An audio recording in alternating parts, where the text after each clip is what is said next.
हाँ जी students, next is equilibrium chapter.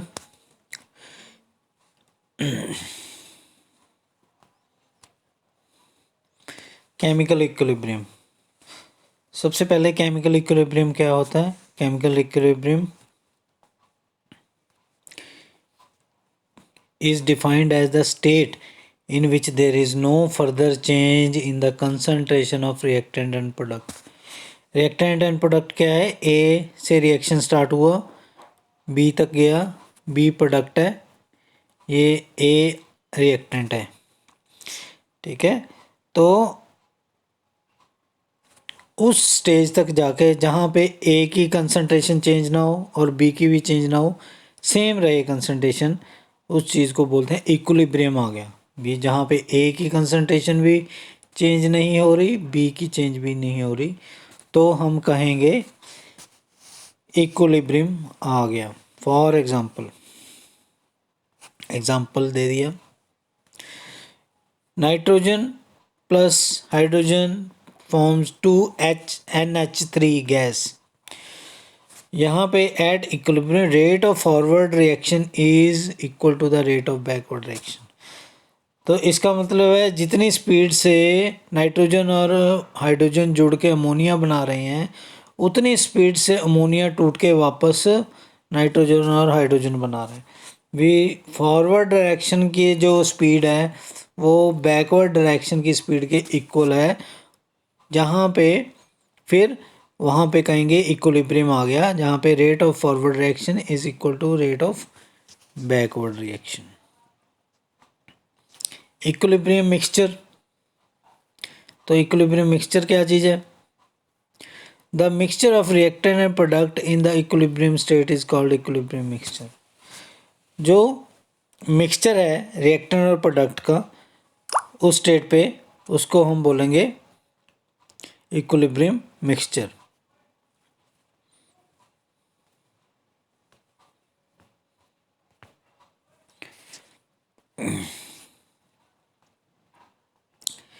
based on the extent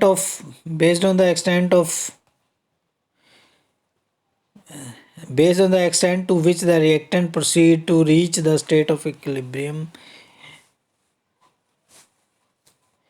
these may be classified into the 3 groups। मतलब reaction equilibrium state पे reach करता है, कितना रीच करता है, एक्सटेंट मतलब कितना रीच करता है इक्विलिब्रियम पे, ठीक है, उस हिसाब से 3 तरह के की क्लासिफिकेशन हो सकती है। कौन सी? Number 1, reaction which proceed almost to completion, जो कि ऑलमोस्ट टू कंप्लीशन हो जाएगा, मतलब ए सारा बी में कन्वर्ट हो जाएगा सारा, and concentration of reactants are left, और ए ना के बराबर, यानी कि ये सपोज कर लो 99% बी बन गया, 1% ए रह गया, तो ऐसे रिएक्शन को हम कहेंगे कि complete reaction which proceed almost to completion. इसमें ठीक है, ए सारा बी में कन्वर्ट हो जाएगा, अगर रह गया तो बहुत 1% या उससे भी कम रह गया, एग्जाम्पल के तौर पे। दूसरा, reaction in which most of the reactant remain unchanged, जिसमें कि ए है बनता ही नहीं, बी में बहुत कम बनता है, only small amount of product is found. उल्टा, पहले वाले से उल्टा, ए 99% रहेगा, बी सिर्फ 1% बनेगा। तो ऐसे में जो प्रोडक्ट है वो बहुत कम बनता है, रिएक्टेंट सारा का सारा रह जाता है। तीसरी फॉर्म भी है, the reaction in which the concentration of both reactant product are comparable, कि ए और बी की जो कंपैरिजन किया जा सकता है when the system is in equilibrium. Comparable, suppose कर लो कि ये 50 है तो ये भी 50% बन गया, तो कंपेरेबल हो गया, या ये 49 है वो 51 है, तो कंपेयर कर सकते हैं एक दूसरे को, मतलब ऑलमोस्ट इक्वल, ठीक है, कंपेयर किया जा सकता है। तो ऐसे रिएक्शन जिनमें कि रिएक्टेंट और प्रोडक्ट ए और बी की कंसंट्रेशन इक्वल है और वहाँ पे जाके इक्विलिब्रियम बनता है। कैसे? एक स्टेज ऐसे आ जाती है कि जितना ए से बी बन रहा है उतना ही बी से पीछे बैकवर्ड रिएक्शन ए बन रहा है। जितना ए से बी बन रहा है उतना ही बी से ए बन रहा है, बैकवर्ड रिएक्शन चल रहा है। तो उससे क्या हो जाएगा, उस स्टेज को हम कहेंगे इक्विलिब्रियम। ठीक है, इक्विलिब्रियम समझ आ गया आपको। Next is equilibrium in physical processes. Physical processes में इक्विलिब्रियम क्या है? पहला सॉलिड लिक्विड इक्विलिब्रियम, सॉलिड और लिक्विड इक्विलिब्रियम। जैसे ये वाटर सॉलिड, बर्फ, और पानी लिक्विड H2O लिक्विड, इनमें भी इक्विलिब्रियम होता है। The rate of melting of ice, जितना आइस मेल्ट कर रही है, rate of freezing of water उतना ही अगर वाटर जम रहा है आइस में तो उसको बोलेंगे इक्विलिब्रियम आ गया इनका। The system here is in dynamic equilibrium, तो इसको बोलेंगे डायनेमिक इक्विलिब्रियम। डायनेमिक मतलब जो चल रहा है, डायनेमिक मतलब चल रहा है। स्टैटिक मतलब डायनेमिक का उल्टा शब्द होता है, स्टैटिक मतलब रुका हुआ, डायनेमिक मतलब मोशन में चल रहा है। इक्विलिब्रियम, डायनेमिक इक्विलिब्रियम का क्या मतलब है कि both the processes occurring simultaneously, मतलब ए से बी बन रहा है और उसी टाइम पे बी से ए भी बन रहा है। ठीक है, तो दोनों प्रोसेसेस साइमल्टेनियसली एक ही टाइम पे चल रही हैं। तो हमें ये लगता है कि ए की अमाउंट भी सेम है, बी की अमाउंट भी सेम है। ऐसा क्यों लगता है? क्योंकि जितना ए से बी बन रहा है उतना ही बी से ए भी बन रहा है। तो ऐसे में हमें लगेगा कि अमाउंट सेम है ए और बी की, लेकिन एक्चुअली में ये दोनों अपोजिट प्रोसेसेस चल रही होती हैं। Both processes occur at the same rate so that the amount of ice and water remain constant. तो दोनों प्रोसेसेस सेम रेट पे चल रही होती हैं, तो इससे ये लगता है कि आइस और वाटर की अमाउंट है जो सेम है, जैसा कि मैंने आपको कहा है, लेकिन उनका रेट सेम है। रेट का मतलब क्या है? स्पीड उनकी सेम है एक दूसरे में कन्वर्ट होने की। आइस का पानी, पानी का आइस अगर एक ही स्पीड से बन रहे हैं, जितनी स्पीड से आइस पानी में बन रही है उतना ही पानी आइस में बन रहा है, स्पीड सेम है, तो उनका अमाउंट भी सेम रहेगा। द लिक्विड वेपर इक्विलिब्रियम, दूसरा, पहला तो हमने कहा सॉलिड और लिक्विड, अब है लिक्विड और वेपर का, वेपर स्टेट का। तो इसमें भी वाटर का एग्जांपल ले सकते हैं। लिक्विड वाटर मतलब पानी, पानी को हम गर्म करेंगे भाप बनेगी, या अपने आप भी वो उड़ता रहता है पानी, वेपराइजेशन। तो rate of evaporation is rate of condensation, तो जितना पानी से भाप बन रही है उतना ही पानी जम रहा है, भाप जम रही है पानी बनाने के लिए, तो रेट इक्वल हो गए। Where there is equilibrium between liquid and water, it is called liquid vapour equilibrium. तो जो there is equilibrium between liquid and vapour, उसको कहेंगे लिक्विड वेपर इक्विलिब्रियम। ठीक है, next is solid vapour equilibrium. This type of equilibrium is stand where solid sublime to vapour phase. ये equilibrium वहाँ पे होता है जहाँ पे सॉलिड है, अब सॉलिड वेपर मतलब सॉलिड है, sublime to vapour state. Sublime मतलब सब्लिमेशन क्या है? सीधा ही सॉलिड, और जैसे कोई चीज़ें सॉलिड से लिक्विड में कन्वर्ट नहीं होती, सीधा ही सॉलिड से गैस बनती हैं, और कई चीज़ें गैस से सीधा ही सॉलिड बनती हैं। तो एग्जांपल है सॉलिड आयोडीन। इसमें पानी का एग्जांपल नहीं ले सकते, इसमें सॉलिड आयोडीन। आयोडीन एक ऐसा केमिकल है, वो सीधा ही भाप बनता है, मतलब उसके गैस ही बनती है, बीच में लिक्विड स्टेट नहीं आती उसमें। तो सॉलिड आयोडीन जगह अगर क्लोज्ड वेसल में बंद करके रख दिया तो violet vapour start appearing on the vessel. तो ये मैं जब आप केमिस्ट्री लैब में आएंगे तो मैं समझाऊंगा कि अगर इसे कांच के गिलास में या बिकर में, कांच के गिलास में बंद करके रख देंगे, थोड़े से आयोडीन, सॉलिड आयोडीन को नीचे रख देंगे, चीनी की तरह इसके क्रिस्टल होते हैं, नीचे रख देंगे। ठीक है, तो वो हम देखेंगे कांच का गिलास है, सारा ही पर्पल कलर का, वायलेट कलर का हो जाता है। तो उससे क्या लगता है कि ये सीधा ही गैस बन गया, मतलब सीधा ही वेपराइज हो गया, लिक्विड नहीं बनेगा ये।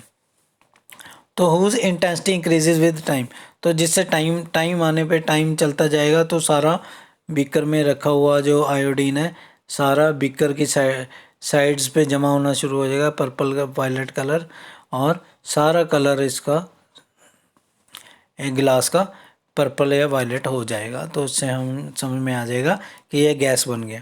तो एक जगह पे जाके ये कांस्टेंट हो जाएगा, बस उससे ज़्यादा डार्क नहीं होगा एक जगह पे जाके, तो उसको हम बोलेंगे,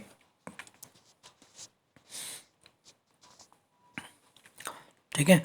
तो ये हो गया सॉलिड और gas equilibrium. So next is equilibrium involving dissolution of solid in liquid.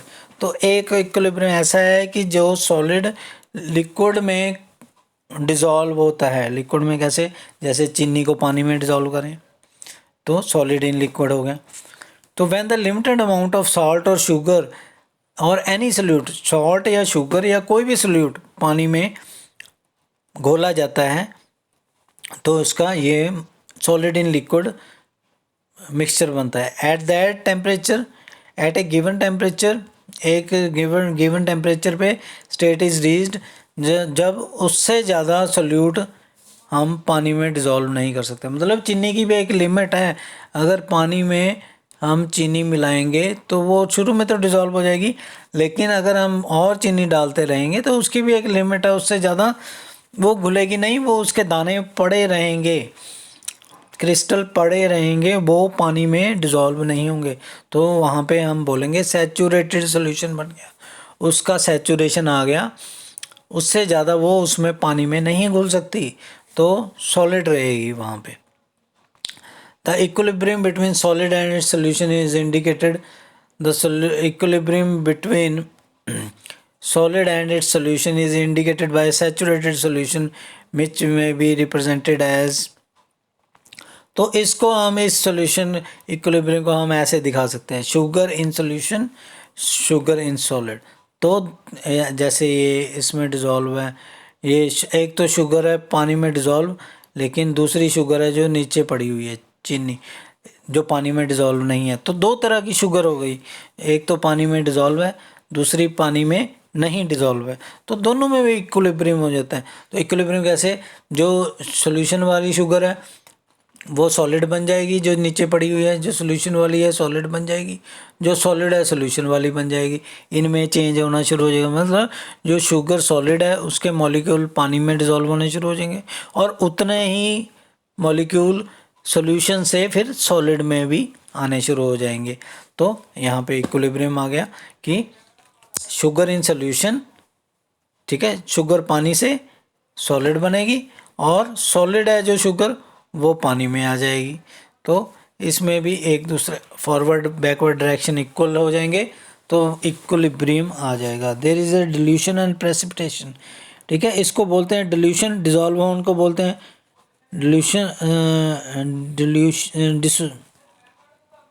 Dissolution, sorry, ठीक है, डिसोल्यूशन एंड प्रेसिपिटेशन बोलते हैं जब सॉलिड बन जाएगा वो, जब लिक्विड बन जाएगी चीनी तो डिसोल्यूशन, जब सॉलिड बन जाएगी चीनी तो precipitation takes place with the same speed.